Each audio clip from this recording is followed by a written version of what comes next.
IELTS reading a একটি কষ্টের part আছে। হ্যাঁ, ঠিকই শুনেছে, কঠিন বলিনি, কষ্টের পার্ট আছে। উত্তর কোথায় সেটা আপনি জানেন, তারপরেও আপনি ভুল উত্তর পিক করেন। আমি বুঝি ব্যাপারটা কেন হয় জানেন?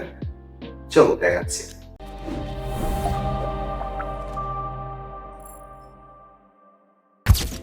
Well, I have brought an example to you which is list of heading.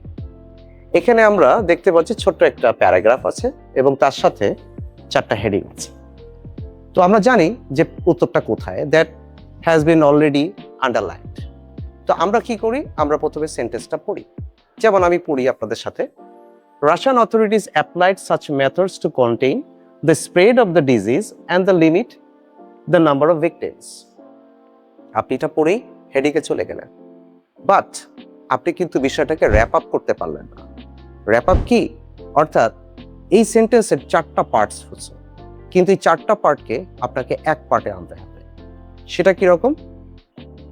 Russian authorities, এরপরে আসছে অ্যাপ্লাইড মেথডস, তারপর কি আসছে spread the disease and limit the number of victims. এটাকে আপনি আবারও র্যাপ আপ করবেন। সেটা কি? নিজের ভাষায়। রোগ বা রোগী লিমিট করার জন্য রাশিয়ান অথরিটিজের একটি পদক্ষেপ। এবার যদি আমরা হেডিংয়ে যাই, আপনি খেয়াল করেন প্রথম হেডিংয়ে আছে ট্রিটমেন্ট ফর প্লেগ ভিকটিমস। আপনি যদি র্যাপ আপ না করতেন তাহলে ওই ডিজিজের কথা শুনে হয়তো আপনি এটা দিতে পারতেন। যদি আমরা 2 নম্বরে যাই, রাশিয়ান অ্যান্টি প্লেগ মেজার্স, অর্থাৎ এখানে কিন্তু স্টেপ বা মেথডসের কথা বলা হয়েছে, সেক্ষেত্রে কিন্তু আপনার ওই যে লিমিটেশন সেটা কিন্তু নেই। এবার যদি আপনি 3 নম্বরে যেতেন, এখানে আপনি ভেরিয়াস মেজার্স লিমিট পেয়েছেন, বাট এখানে কিন্তু রাশিয়ান অথরিটিজের নেই।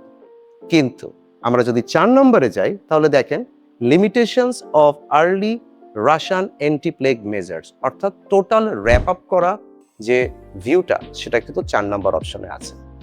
সুতরাং আপনি তাড়াহুড়ো করে ভুল উত্তর না দিয়ে আপনি একটু সময় নিয়ে এভাবে র্যাপ আপ করে যদি আপনি উত্তর দেন তাহলে অ্যাকুরেসিটা বাড়বে। Just keep in your mind, giving the answer is not the way, making them correct is the proper way. Student কোথায় স্ট্রাগল করছে সেটা নিয়ে কাজ করাটাই হচ্ছে আমার দায়িত্ব, আর এভাবেই আমি করে আসছি।